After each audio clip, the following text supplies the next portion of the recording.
Hello students, today this lecture is all about transformer protection.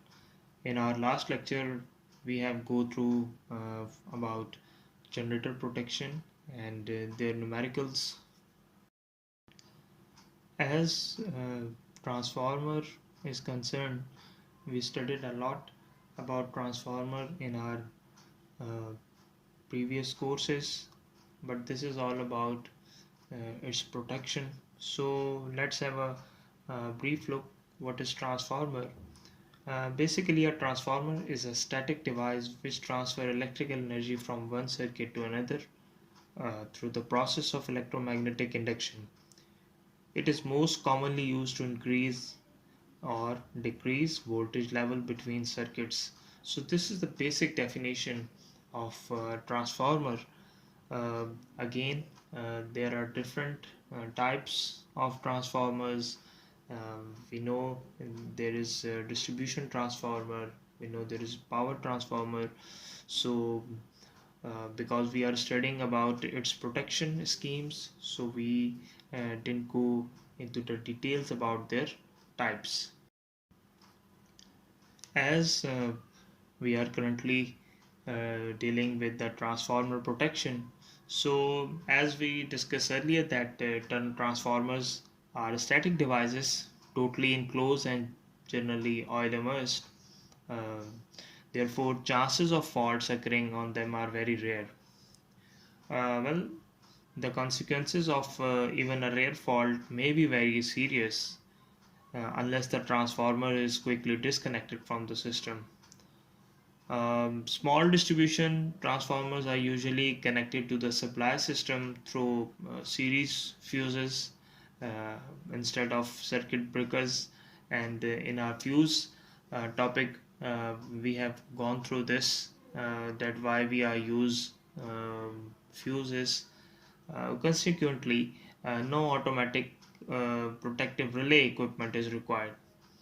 But the probability of faults on the power transformers is more, and hence automatic protection is absolutely necessary.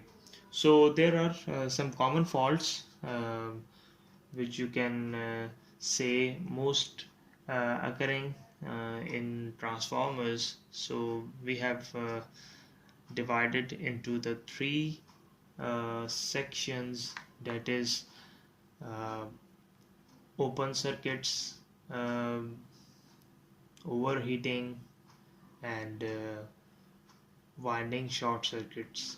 So these are three uh, major faults that can occur on transformers. So if we define briefly about these three common transformer faults, so first we will talk about open circuits. An open circuit in one phase of a three-phase transformer may cause undesirable heating.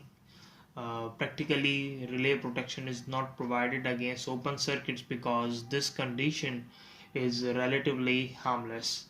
On the occurrence of such a fault, the transformer can be disconnected manually from the system. So this is all about open circuit, just a brief explanation. If we talk about overheating, we discussed multiple time overheating also in our generator section.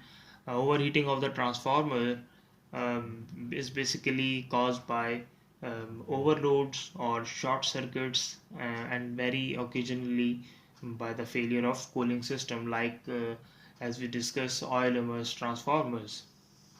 For this, the relay protection is not provided against the contingency.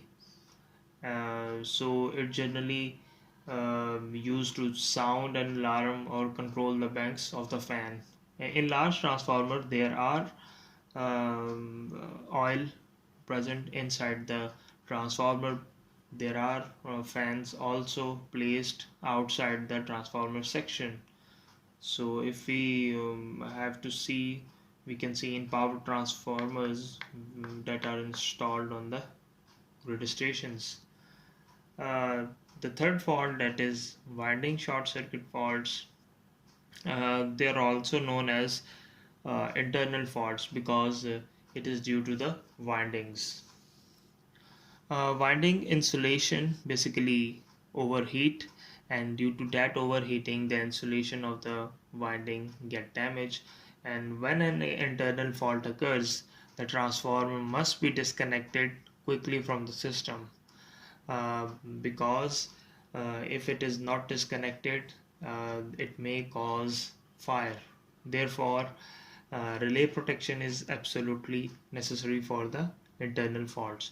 So basically these three faults are very much critical, and we will study these on the basis of these three faults and different protection schemes for the transformer protection. Now we talk about protection system for the transformers.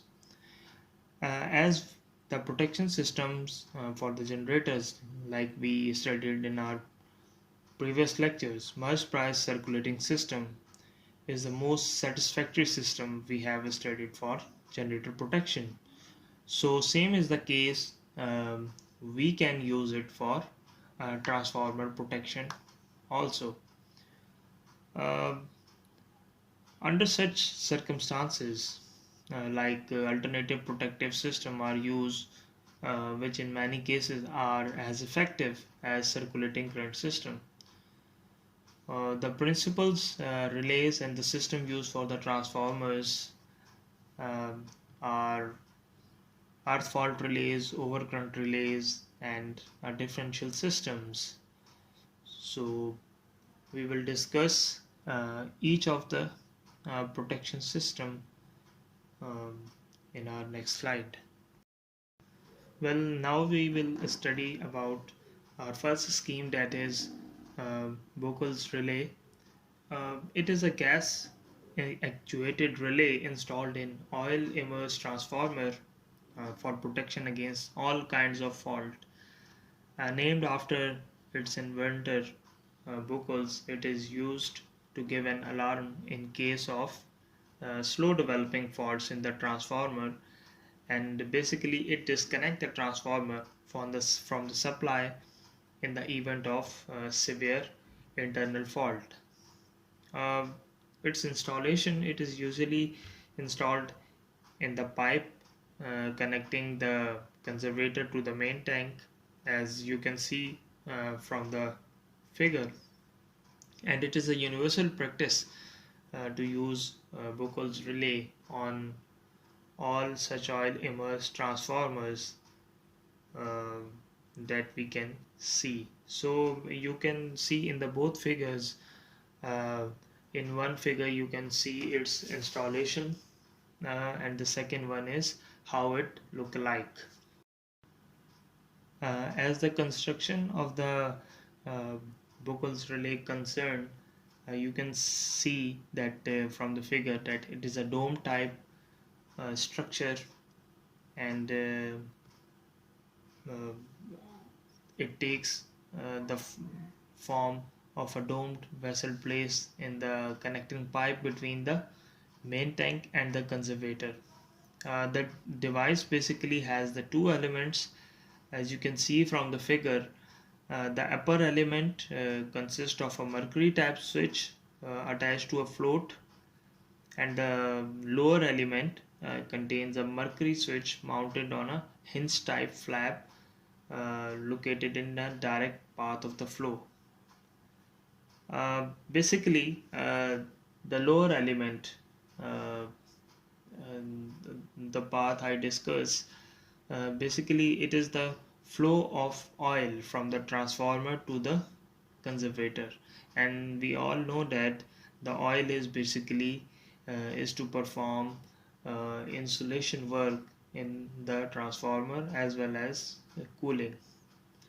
The upper element closes an alarm circuit during faults, whereas the lower element is arranged to trip the circuit break in case of uh, severe internal faults.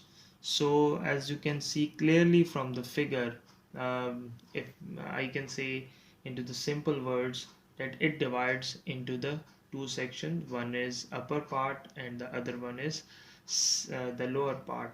The lower part is just to trip the circuit, and the upper part is just for the sensing of fault. And the conservator, and it is basically linked with the oil of the transformer. So this is the basic construction of the Buchholz relay. Well, if we talk about the operational of this Buchholz relay, so we have divided into the two cases. So we can say in the case of faults within the transformer, the heat due to the fault causes the decomposition of some transformer oil in the main tank. So the product of the decomposition contain more than 70% of the hydrogen gas. So what will happen? The hydrogen gas, being light, tries to go in the um conservator, as we discussed earlier in the construction section. You can see in the figure also on the bottom section, and in the process gets entrapped in the upper part of the relay chamber.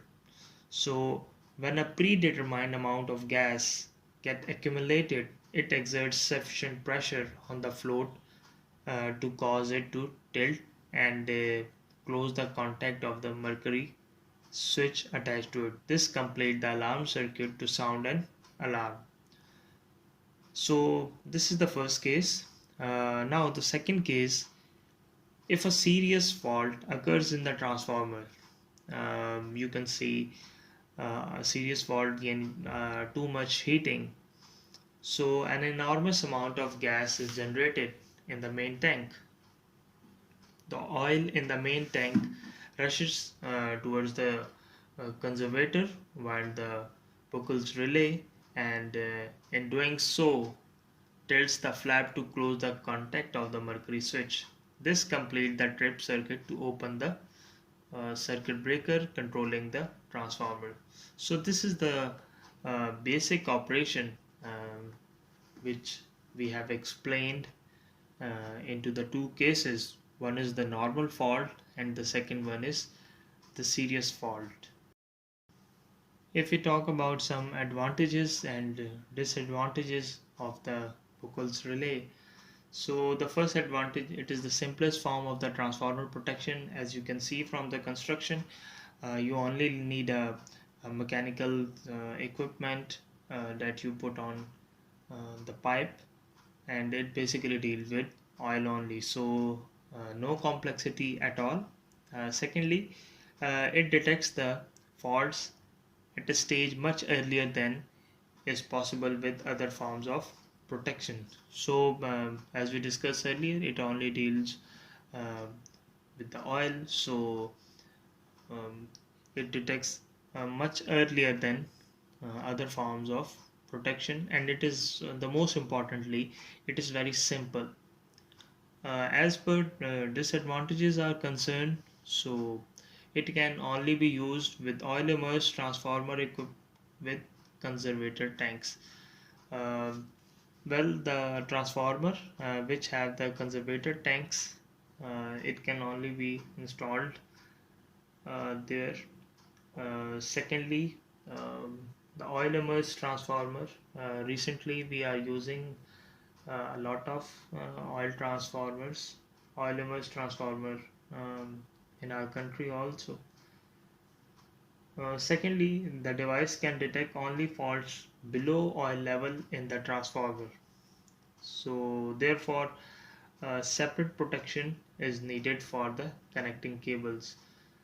Uh, because the disadvantage that we have discussed, the second one, the oil immersed in the transformer, it is in the level of the whole tank of the transformer. So the cables connected to that transformers, uh, it is out of the bound for this Buchholz relay. So we need a separate protection for those cables that are connected to the system of that transformer. So there are so many other advantages and disadvantages dealing with this type of relay.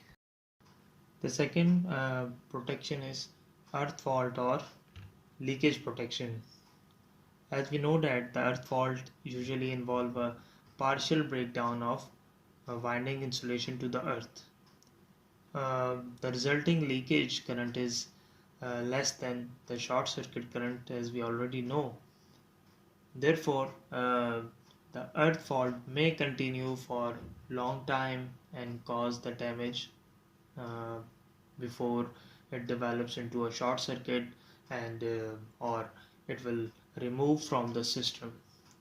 So this is very critical situation about earth fault in the transformer. So under these circumstances, uh, it is easy to employ earth fault relay in order to ensure the disconnection of the earth fault or leak in the early stage. Um, an earth fault relay is essentially an overcurrent relay of low settings and operate as soon as an earth faults or leak develop. So this is the basic concept about earth fault or leakage protection in transformers. Now how it works and how it protects the transformer we will discuss in our next slide. So as you can see from the circuit diagrams, the secondary and the primary on the left side is showing a star delta connection. The three leads of the primary winding of the power transformer are taken through the core of the CT, uh, which carries a single secondary current, while the operating coil of the relay is connected to this secondary. So what will happen under normal condition? No earth fault, the vector sum of the three-phase current is 0 and there is no resultant flux in the core of current transformer. So in this case, no matter how much the load is out of balance, so in this case no current flow through the relay and it remains inoperative. Well, in the second case, uh, when the earth fault occurs, the vector sum of three-phase current is no longer 0. So in this case, the resultant currents set up flux in the core of the CT, which induce EMF in the secondary winding. This energizes the relay to trip the circuit breaker and disconnect the uh, faulty transformer from the system. So as you see, the operation is very simple of this earth fault and leakage protection of the transformer. The third one is combined leakage or overload protection. In the previous case, in the earth fault relay, there is a problem that the earth relay has a low current setting and it operates under earth or leakage faults only. So the overload relays have high current settings and are arranged to operate um, against faults between the phases. So for this, uh, as you can see in the schematic, which shows that the arrangement of a combined leakage and overload protection, the two schemes are combined now. In this system of protection, two overload relays and one leakage or earth relay are connected. You can see that on the left hand side the overload relay and on the right hand side there is one more overload relay. So there are two overload relay and in the middle one you can see there is a earth fault relay or a earth relay. So the two overload relays are sufficient to protect against face-to-face faults. Uh, it trips contact of overload relay and earth fault relay, because they are connected in parallel. Therefore, with the energizing of either overload relay or earth relay, the circuit breaker will trip. So you can see in the combination, it solves the problems that we face in uh, the second relay, that is earth fault relay. Well, the fourth one is applying a circulating current system to the transformers. As we all know that the Merz price circulating current principle is commonly used for the protection of power transformers and generators against earth and phase faults. The system, as applied to the transformer, is the fundamentally the same as that for the generator, as we discussed earlier, but with the certain complicating features not encountered in the generator applications. So there are some complicating features we will discuss along with its remedial measures. So there are four complicating features that we choose. Uh, the first one is, in a power transformer, the current in the primary and secondary are to be compared. As these two currents are usually different, therefore the use of identical transformers of the same turn ratio will give differential current and operate the relay even under no load condition. So if you go back and in our differential protection um, lecture, we have discussed in very detail about this problem. So this is a problem occur very commonly. So for this purpose, what the remedial measures are, we will take. So the difference in the magnitude of the currents in the primary and secondary of the power transformers uh, is compensated by different turns ratio of CTs. So the CTs are important. Uh, if T, just for the sake of example, if T is the turn ratio of the power transformer, then the turn ratio of the CTs on the LV side is made T times that of the CTs on the HV side. If we fulfilled these conditions, the secondaries of the two CT will carry identical currents under normal condition. So no differential current will flow through the relay and it remains inoperative. Uh, just go through that differential protection lecture, so in which we have discussed in detail even a zero point 0.1 ampere current can cause uh, the false tripping of the relay.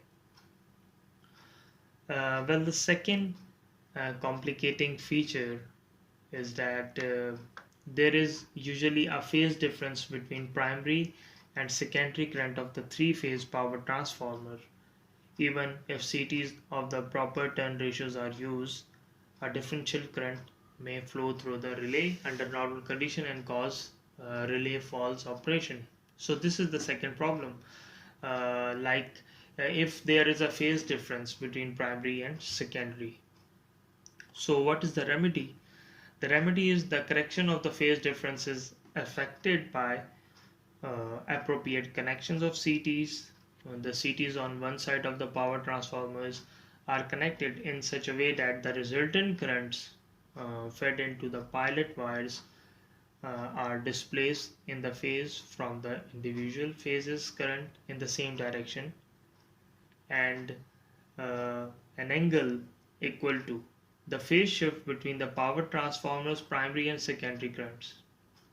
So uh, as we discussed, the pilot wire issues may also cause this problem, so it can also be solved by this remedial measure.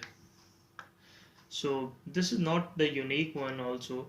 There are some other remedial measures that some of the authors have suggested. We can also uh, take in account when we need. The third one is most transformers have means for tape changing, which make this problem even more difficult. Tape changing will cause differential current to flow through the relay even under normal operating condition. As we all know that the tape changers are present on the transformers to switch between different voltage level. So what is the remedy? Uh, this difficulty is overcome by adjusting the turn ratio of the CTs on the side of power transformers provided with the tapes.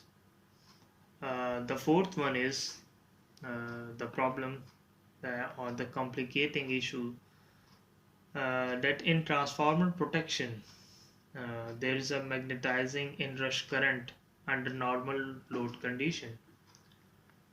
The magnetizing current is very small. However, when a transformer is energized after it has been taken out of the service, the magnetizing or inrush current can be extremely high for a short period.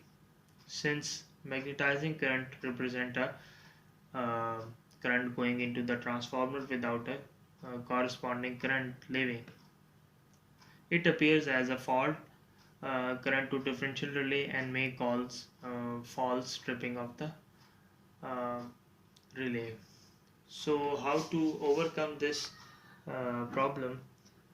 The differential relays are set to operate at a relatively high degree of unbalance. This method decreases the sensitivity of relay. So we can use differential relays proper operation to avoid this problem. So there are the four major issues that can uh, occur while protecting the transformers. There are uh, many other issues that will emerge while protecting our transformer, so we can deal with it by different type of relays. Now we see some miscellaneous faults. There are different type of faults that we can see physically, and we can say by the condition, by the physical condition of the transformer, we can predict that uh, what is happening or what will happening uh, with the transformer. So there are different faults we will study. Number one is interturn faults. So as the name suggests, the interturn faults, so it is basically an insulation fault. As we all know that the insulation between turns can break down due to the uh, electromagnetic or mechanical forces or due to different type of overheating. So basically when the winding cracks uh, due to as we all know, there is a moisture in the oil tank, so it will contribute uh, to damage the windings. Also on high voltage power transformers connected to an overhead line, um, like transmission line, that system will subject to a lightning surges, sometimes several time rated system voltage. As you all know, students, we have discussed the lightning process and the lightning surges in details. By lightning, there's a chance of very high current flow in the shorter turn for a relatively small current in the line. So these interturn faults are very much common. It can be avoided by the proper inspection of the transformer, timely inspection. The second one is the core fault. Heavy fault currents can cause the core lamination to move or dismantle. So by this, uh, large amount of eddy current will flow, which can generate the overheating. Um, the additional core loss will not be able to produce any change in the line current and thus cannot be detected by an electrical protection system. Um, so, as we can see, the core faults can be checked properly or when there is a mechanical inspection of the transformer, and there are some standards also uh, present which can be checked uh, while maintaining the core of the transformer. So this is the second fault, that is the core fault. Well, the other fault is tank faults. Loss of oil through a leak in the tank can cause a reduction of insulation and possible overheating on a normal load due to the loss of effective cooling. Oil sludge can also block cooling ducts and pipes, contributing to overheating. Uh, as they can, the loss of force cooling pumps and fan generally fitted to the larger transformer. As you can see from the figure, uh, the tank get very much inflamed due to the fault and due to the overheating, because if there is no oil, so there is no insulation, proper insulation, and there is no cooling process either. So by this it will provide overloading on the fans also, like in the large or the power transformer. So this need to be checked properly. Overloading is the most common fault that occurs on a transformer. It is basically due to a lack of planning in the distribution network, or you can say in summers you can have you can experience this overloading. To avoid this, a proper planning is needed, and an additional distribution transformer should be installed in that area where it is needed to avoid this type of fault, because this overloading will cause serious stress on the winding cores and other part. Ultimately, it will cause a serious damage to the transformer, and you can lose a transformer in this case. If we discuss further the overloading issues of the transformers, and what are the temperature ranges and what are their effects on the uh, transformer oil life. So there are different operating temperature, as you can see in the table. 60 centigrade, the transformer oil life is 20 years. 70 centigrade, the oil life is 10 years. 80 centigrade, 5 years. 92.5, 113 months, and 110 is 7 months. So as you can see, as the temperature increases, the transformer oil life is decreases. Not only transformer oil life, but also the quality of winding and the stress of on the winding also increase. Similarly, winding temperature is normally measured by using a thermal image technique. You can see a sensing element is placed in a small pocket near the top of the main tank. A small heater fed from the current transformer on the LV side is also mounted in this pocket, and this produces a temperature rise similar to that of the main winding above a general oil temperature. So this is the main technique. Nowadays we can use the infrared uh, thermal sensors that we can use separately. uh, there are some limitations regarding winding temperature and core temperature and oil temperature. So there are different standards that have been developed uh, according to the type of transformer and the location on which they are used.